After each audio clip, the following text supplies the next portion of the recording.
Tohle je 1 milion dolarů. To je zhruba 22 milionů korun. Peníze, kterými zbyly z jedné akce, který už nepotřebuju.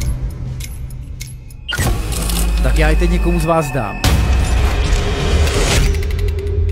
Ty prachy jsem zamknul v tomhle trezoru.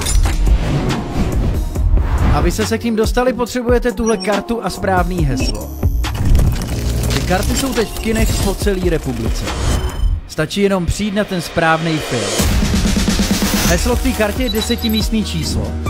A každý z vás na něj teď může přijít. Stačí jen rozluštit tuhle šifru.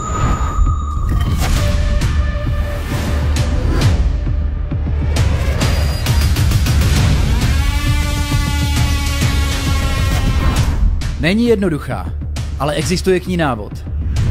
Je v tom filmu.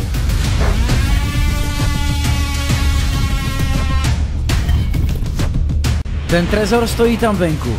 Kdo na něm zadá správný heslo jako první, všechny ty prachy jsou jeho. Ale pospěšte si, čas běží. Nebude tam stát věčně.